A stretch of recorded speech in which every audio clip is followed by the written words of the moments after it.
Boa tarde a todos, estamos aqui mais uma vez no nosso canal SESMI HPI, que é o nosso canal do nosso Centro de Estudos em Saúde Mental Itupeva, que é um canal fomentado pelo Hospital Psiquiátrico Itupeva. E hoje, especialmente, estamos aqui também com o Dr. Hélio Michelini Pelais Neto, que é diretor institucional do nosso HPI. E na entrevista de hoje está conosco o Dr. Marcos Vinícius Santos. Ele é coordenador do Programa de Saúde Mental do município de Ribeirão Preto. Eu vou falar um breve relato aqui do currículo dele, bem curto, porque o currículo dele é extenso, mas só para que vocês possam conhecer ele um pouquinho. O Dr. Marcos Vinícius Santos, ele tem graduação em Psicologia pela Universidade de São Paulo, graduado em 2006, aprimoramento profissional em Psicologia Institucional no Hospital Santa Teresa de Ribeirão Preto e mestrado em Psicologia em Saúde e Desenvolvimento também pela Universidade de São Paulo, tese defendida em 2016. E ele vem atuando desde 2006 na área de saúde mental, com ampla experiência prática e teórica, e hoje também atuando no ensino e supervisão. Trabalhou 6 anos como psicólogo no Hospital Dia Psiquiátrico da Faculdade de Medicina de Ribeirão Preto, na USP, 2 anos como psicólogo no Centro de Atenção Psicossocial 3, o CAPS 3, né? E chamado Dr. André Santiago, e 3 anos como coordenador do mesmo serviço. Atualmente, ele é coordenador do Programa de Saúde Mental do município de Ribeirão Preto. Também atuou como psicólogo no Centro de Apoio Educacional e Psicológico na Faculdade de Medicina de Ribeirão Preto entre os anos de 2008 a 2012. Tem formação em acompanhamento terapêutico e terapia familiar, atua em consultório como psicólogo clínico desde 2007 e também como supervisor, psicoterapia de orientação psicanalítica e construcionismo social. Experiência com psicodiagnóstico de orientação psicanalítica e atualmente na diretoria de ensino de estudos psicanalíticos de Ribeirão Preto, também naquela cidade. Muito bem, o currículo extenso, uma formação ampla, seja bem-vindo ao nosso canal. E como primeira pergunta, eu sei que o senhor está na coordenação aí da saúde mental em Ribeirão Preto, a gente queria conhecer um pouco mais, né, sobre essa sua atuação e como que está organizada hoje a atenção à saúde mental aí em Ribeirão Preto. Por favor, doutor Marcos. Boa noite a todos que nos assistem, né? É um prazer estar aqui com vocês hoje. Agradecer o convite aí do Dr. Hélio, o Lucas, o Hospital de Itupeva. Para mim é um grande prazer estar falando de saúde mental, que é o que eu faço desde que eu me formei, né? Então, eu costumo falar que eu nunca atuei em nenhuma outra área além da saúde mental. E falando desse tema aí da questão do suicídio, que é um tema super importante e que a gente vem conversando e atuando muito nesse campo aqui em Ribeirão. Ribeirão Preto, Lucas, é um município de 711 mil habitantes. A gente tem uma rede aqui, a gente estruturou a nossa rede em torno da RAPS, né, da Rede de Atenção Psicossocial, que é prevista pelo Ministério da Saúde, pela Política Nacional de Saúde Mental, e a gente tem organizado a rede do município dentro, claro, dos nossos limites, porque, assim como outros municípios, a gente também sofre com a falta de investimento, com a falta de recursos e com o aumento da demanda, mas, na medida do possível, a gente tem tentado estruturar a nossa rede por regiões, dentro de uma perspectiva de território. Então, a gente tem 5 distritos em Ribeirão Preto, distritos sanitários de saúde, sul, norte, leste, oeste e central, seguindo aí os pontos cardeais. E a gente tem um serviço de saúde mental de referência para cada distrito para saúde mental adulto. Então, a gente tem distribuídos 4 CAPs de transtorno mental adulto, CAPS Sul, CAPS Norte, CAPS Central e CAPS Oeste, sendo que o CAPS Oeste é o único CAPS do tipo 3. A gente tem um CAPS adulto, CAPS 2 adulto, CAPS 2 álcool e drogas, desculpe, e a gente tem um CAPS infantil também do tipo 2 que atende o município todo. Então, um CAPS infantil, um CAPS AD, 4 CAPS de transtorno mental e um ambulatório de saúde mental. A gente também tem uma unidade de acolhimento infanto-juvenil para menores de 18 anos, que também é previsto na RAPS, né? Que atende menores de 18 anos, de 11 a 18 anos, com problemas relacionados a álcool e drogas e situação de vulnerabilidade social. Então, é uma casa onde eles ficam acolhidos 24 horas por até 6 meses. A gente tem a rede hospitalar, que em Ribeirão Preto a gente tem 4 hospitais de referência, né, do SUS. Todos esses 4 hospitais são estaduais e atendem toda a região, que é composta de 26 municípios e 1.500.000 habitantes. Então, é uma rede ampla, eu diria que até mais robusta que a maioria dos municípios, Uhum. mas que está muito aquém da nossa demanda. Então, a gente também tem lidado com situações aí de pessoas que ficam aguardando, seja por uma vaga no serviço secundário especializado em CAPES, seja por uma vaga de internação hospitalar. Então, a gente também tem uma rede que carece de maiores investimentos e de uma Uhum. estrutura maior. Mas Muito acho que é um bom. pouquinho esse o cenário. Ah, legal, não. Mas a estrutura é muito boa. Curioso porque na minha ideia, Ribeirão tinha mais de 1 milhão de habitantes, mas não tem ainda. São quase 800 mil, é isso? 711.000.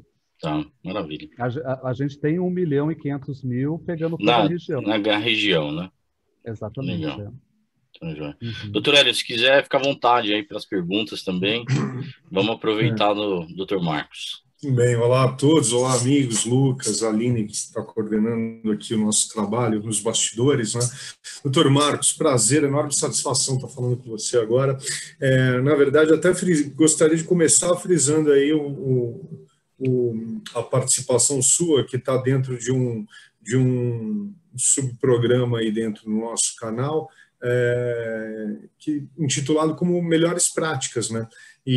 Na verdade, isso é consequência um pouco do que eu acabei de conhecer quando eu estive em Ribeirão recentemente, nós conversamos, né?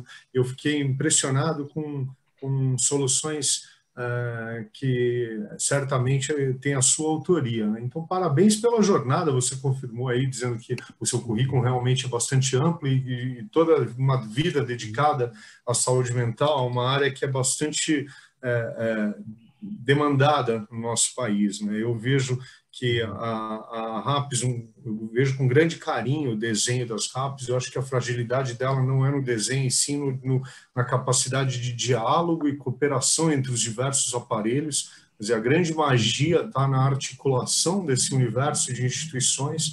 Certamente alguns municípios mais frágeis, menos densos demograficamente, têm uma carência maior de aparelhos, mas não basta constituí-los, né? E a grande magia aí, o resultado, a efetividade está na articulação. E isso tem acontecido justamente com foco no que nós conversamos sobre as tentativas de suicídio.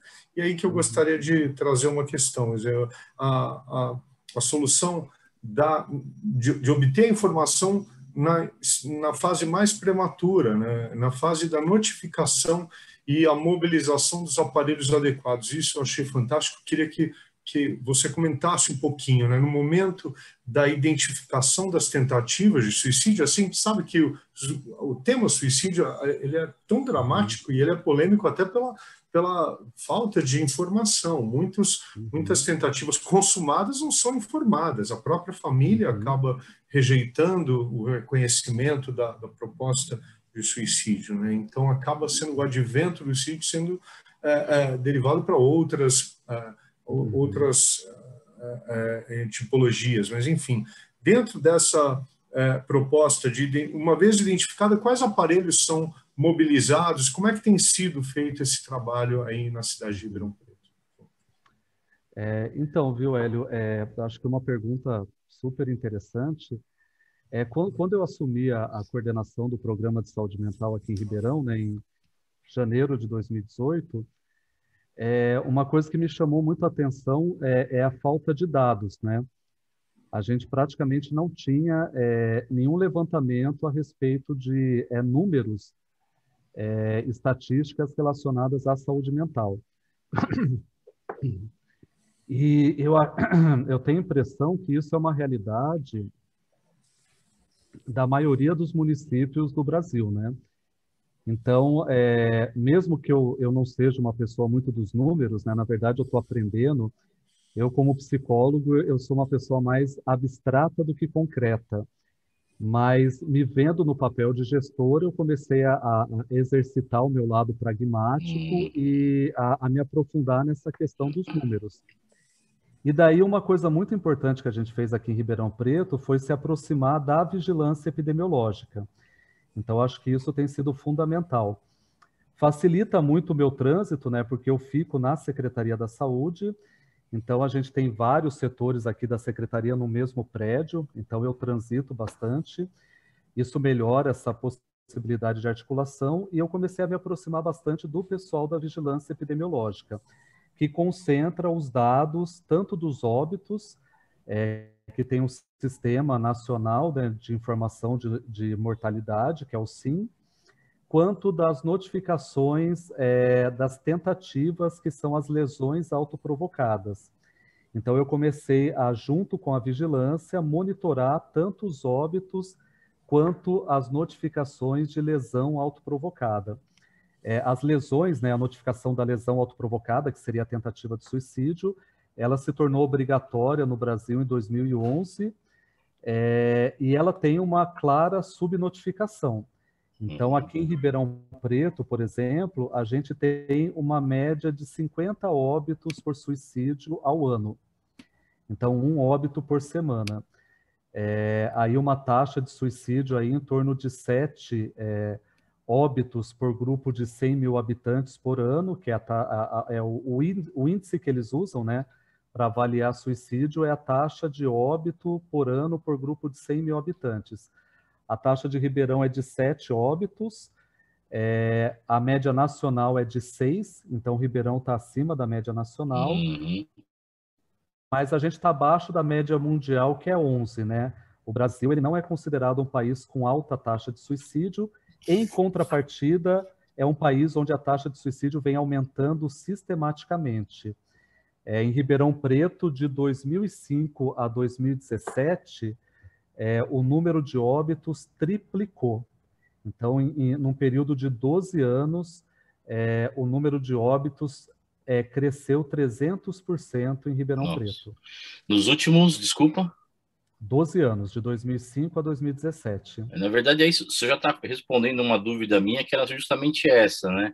Então, os resultados, o cenário daqui para frente, a gente tem observado, então, que tem sido pessimista, né? A gente tem piorado nesse sentido. Ou as políticas públicas têm conseguido agir de alguma maneira sobre esses números? Então, a gente, eu acho que é um pouco, talvez um pouco cedo para tirar conclusões mais a longo prazo, mas em 2017, 2018, a gente conseguiu diminuir o número de óbitos. Tá. Então, na verdade, a curva de óbitos em Ribeirão ela cresceu até 2017 e teve uma redução de 10% em 2017 e 2018.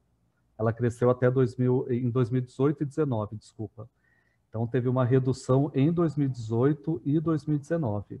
E agora, após pandemia? A gente teve, por enquanto, o número de óbitos de 2020 foi igual ao de 2019, por enquanto. Interessante. Mas a gente não conseguiu reduzir. Então, teve redução em 2018, redução em 2019, 2020 se manteve o mesmo número de 2019. Eu apostaria que em 2021 a gente vai ter crescimento. A gente vai ter um novo crescimento do número de suicídios. Mas essa redução que a gente conseguiu de 10%, né, nesses 2 anos, é uma mostra de que é possível fazer prevenção. Contudo, né, a gente está num cenário onde o impacto na saúde mental já vem sendo imenso, né? Com certeza. Então, eu acho que realmente a gente está vivendo um momento muito delicado para a saúde mental. Com relação às notificações, né, que o Hélio tinha perguntado, a gente tem, então, em torno de 50 óbitos por ano e em torno de 500 notificações de tentativa de suicídio. Então, para 500 anos você está falando, né? 500 ao ano, em média. Tá. Então, para cada óbito, 10 tentativas notificadas, porque a gente sabe que muitas não são notificadas. Sim. Essas 500 tentativas de suicídio que são notificadas, a gente tem feito a busca ativa de todas elas. Então, como que funciona? Toda tentativa de suicídio que é notificada na vigilância, a notificação aqui em Ribeirão ela é online, ela é feita pela internet. Então, a unidade de saúde notificou a tentativa. Isso vai para a vigilância manda para o programa de saúde mental, que é onde eu fico, e o programa de saúde mental dispara para o serviço de saúde mental de referência da onde a pessoa mora. Então, recebemos a notificação do fulano que mora no Distrito Sul. Eu envio essa notificação para o CAPSU e o CAPSU faz a busca ativa por telefone ou visita domiciliar para oferecer o atendimento em saúde mental para essa pessoa. Poxa, que trabalho, hein? E a gente começou isso em janeiro, né, do ano passado, e a gente tem tido um resultado interessante aí de 40% das pessoas que a gente faz a busca ativa, a gente consegue inserir no tratamento. 30% a gente não consegue acessar, que são aquelas pessoas que a gente não consegue o telefone, não consegue o endereço, então a gente não consegue chegar, e 30% não aceitam o tratamento, ou já estão fazendo o tratamento particular, ou entendem que não precisam do tratamento, e 40% a gente consegue inserir no serviço de saúde mental. Então, a gente tem tido esse resultado interessante que a gente imagina que está tendo um efeito importante aí de prevenção, né?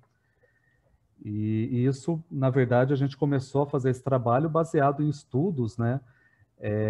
De experiências que foram feitas em outros municípios, inclusive tem uma experiência muito importante em Campinas, né, que foi coordenada ali pelo psiquiatra Neuri Botega, que é uma referência, né, na questão do suicídio, e que eles tiveram ótimos resultados fazendo um trabalho semelhante, né? Então a gente se baseou, a gente não inventou nada, né? A gente se baseou numa experiência aí que foi bem sucedida em outros lugares, né? O Neuri é realmente referência, a gente até tem um livro dele aqui na nossa biblioteca, mas eu tenho uma dúvida pontual, esse acompanhamento é feito para aqueles que tiveram a tentativa, certo? Para as famílias daqueles que se suicidaram também tem algum trabalho ou não? A gente ainda não está fazendo esse trabalho de pós-venção, né, que seria fundamental. Quem tem feito um trabalho de pós-venção muito importante aqui em Ribeirão é o CVV. O CVV, né, o Centro de Valorização da Vida, ele tem um trabalho bem legal de pós-venção, mas a ideia da pós-venção está entre os nossos objetivos aí para os próximos anos. Mas no momento a gente não tem nada estruturado. Muito bom. Legal, mas você vê que dramático que são esses números, né? Porque 500 tentativas anos, se você pegar isso numa cidade. No nosso hospital, nós temos aí, nós fazemos o atendemos as internações compulsórias do estado inteiro, acabam mandando pacientes para nós. Eu estava aqui fazendo contas enquanto a gente ouvia você falar. Eu acho que os números eles também são um pouco avesso aos números, mas eles são necessários, né, para essa análise. A gente está falando em uma notificação na média de 240 anos no nosso hospital, só na nossa unidade, em uma unidade. Quer dizer, você imagina que, quer dizer, o universo talvez seja muito maior do que o que a gente sabe, né? O drama realmente, recentemente a Folha de São Paulo publicou uma matéria dizendo que o suicídio tem aumentado, principalmente no plano das mulheres. O que eu outro dia li um estudo no Japão, que sempre foi um país também que estudou bastante esse tema, que dito como um país com alto índice de suicídio, e que tem reduzido o número dos adultos, mas aumentado o número de jovens, e é o que a gente tem visto na nossa unidade, o maior número de jovens com essa nesse universo, vivendo esse drama, né? Então é terrível, né, Lucas? Você vai... Seguindo nessa linha de raciocínio, né? A nossa unidade, inclusive, nós percebemos esse aumento agora com relação à pós-pandemia, né? A pandemia com certeza vai deixar sequelas assim gravíssimas, né? Na saúde mental da população, isso a gente não tem dúvida.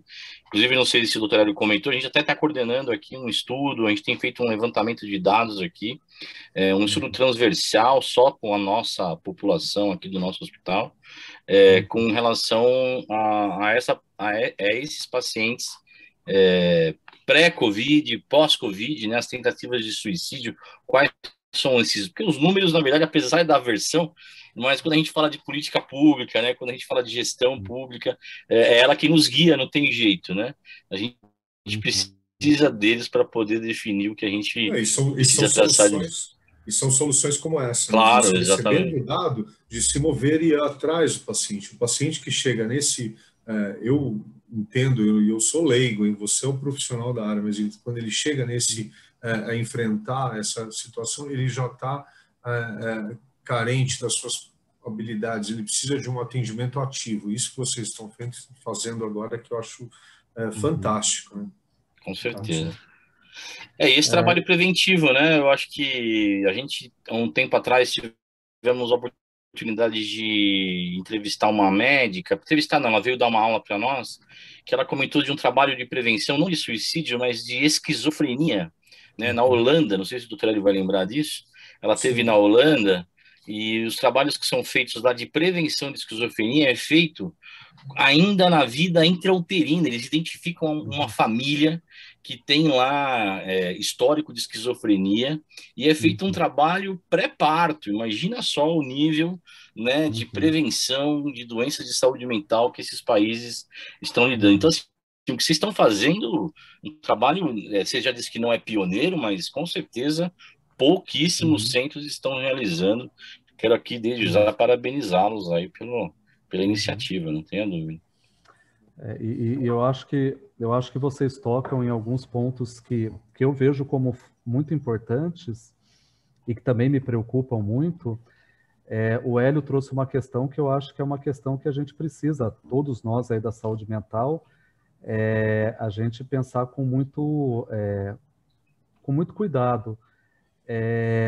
Tem tido uma mudança na distribuição etária da questão do suicídio. Então, cada vez são os mais jovens. Isso. Então, por exemplo, aqui em Ribeirão Preto, 1/4, 25%, né, das tentativas de suicídio são menores de 19 anos. Isso é um número muito preocupante.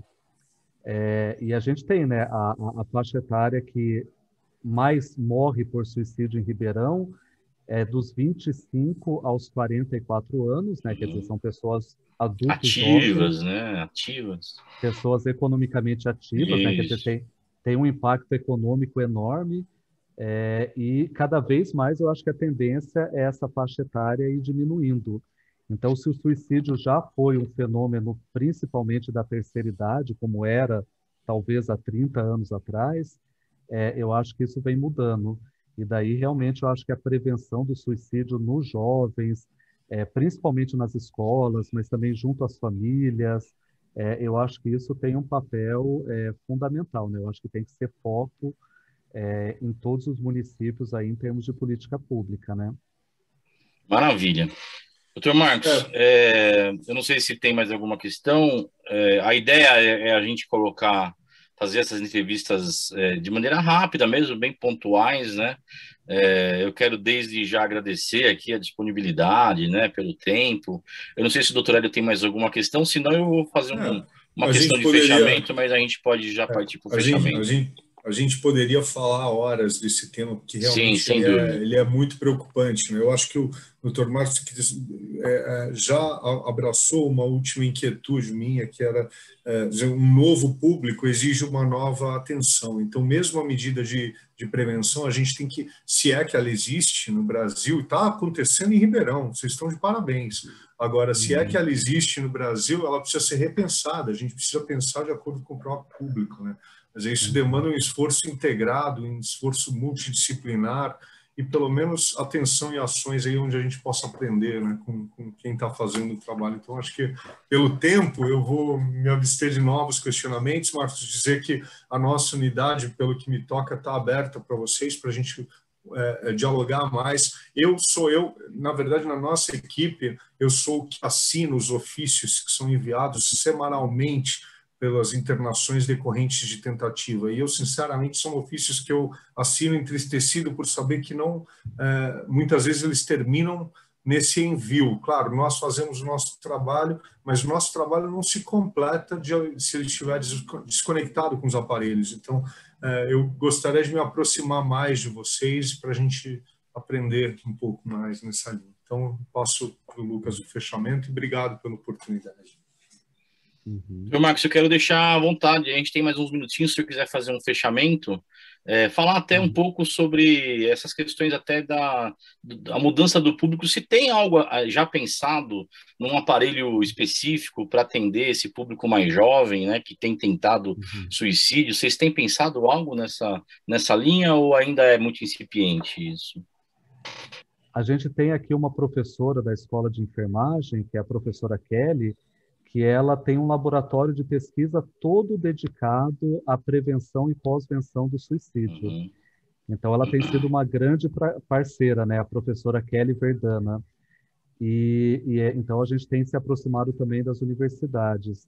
E ela tem feito um trabalho muito interessante que, infelizmente, foi interrompido pela pandemia, mas a gente espera retomar, que era um programa de prevenção ao suicídio numa escola, um projeto piloto que a gente escolheu, uma escola municipal, que é um projeto baseado num projeto que se tornou política pública em Portugal, e ela trouxe de lá para cá, que você trabalha a prevenção do suicídio fazendo promoção de saúde mental e promoção de habilidades sociais. Então, você faz grupos com jovens voltados para a promoção de saúde mental. Você também faz grupos com os professores e com os pais. Então, você trabalha nessas 3 linhas. E a ideia é você fortalecer o comunitário, quer dizer, você fortalecer aquela ideia de que o colega pode perceber quando o amigo não está bem, que o professor pode perceber aquele aluno que está tendo alguma alteração de comportamento, que está se isolando, que está se fechando, que está tendo dificuldade de aprendizagem. Tudo isso é sinal de que alguma coisa pode estar acontecendo. E como a gente pode sensibilizar toda essa comunidade escolar a ter essa sensibilidade para o outro, né? A se perceber e se apoiar. Então, fortalecer essa rede comunitária. Então, era um projeto muito legal, eu estava apaixonado pelo projeto, aí veio o tsunami da pandemia, o fechamento das escolas e a gente teve que interromper e esperamos retomar. Mas a gente tem pensado nisso também, a gente também montou e começou esse mês um comitê de prevenção do suicídio, então a gente tem feito reuniões mensais, é um comitê que a gente juntou várias pessoas, saúde, educação, bombeiros, CVV, pessoas da igreja, pessoas da urgência. Então, a gente montou um comitê com 20 membros da sociedade, tanto do poder público quanto da sociedade civil, e que a gente também vem se reunindo, porque o nosso projeto é, a longo prazo, que a gente tenha realmente uma política municipal de prevenção do suicídio. Então, essa é a proposta, né? A gente tem uma certa carência aí do governo federal, que tem sido um pouco ausente aí na parte de saúde mental nos últimos anos, mas a ideia é que, a nível municipal, a gente possa estruturar aí uma política sólida e que a gente espera que dê resultados aí nos próximos anos. Com certeza. Doutor Marcos, eu quero Claro, como disse o doutor Hélio, a gente poderia gastar aqui algumas horas nessa conversa, com todo o conhecimento e cabedal que o senhor tem aí com relação a esse assunto, com certeza a gente teria muito assunto a falar e aprender aí com o trabalho que vocês têm realizado. Mas desde já eu quero agradecer muito aqui a disponibilidade mais uma vez, a participação. Quero dizer que o nosso centro de estudos também, nós tínhamos uma agenda de reuniões mensais, né, presenciais, com toda a equipe, e as reuniões também eram abertas ao público externo, e agora, devido à pandemia, a gente acabou também nos restringindo a algumas reuniões virtuais, e desde já quero deixar o convite, né, para que o senhor possa nos acompanhar também no nosso canal, tá certo? Que com certeza agora está sendo tudo disponibilizado no nosso canal do HPI, e por que não um dia poder tê-los como um palestrante no nosso centro de estudo, né? Falar um pouco mais aprofundado dessas políticas públicas que vocês têm implementado aí. Então, desde já está convidado, e na primeira oportunidade, com certeza, vamos nos aproximar para que o senhor possa falar um pouco mais, até mesmo a professora Kelly, de repente, sempre é importante a gente trocar essas informações de pessoas que fazem trabalho sério, né, com pesquisa. Eu acho que esse é um alicerce muito grande para as instituições. Então, desde já, finalizando agora, muito obrigado. Obrigado, doutor Hélio, e até a próxima. Bom final de semana para vocês. Foi um prazer, gente. Prazer foi nosso.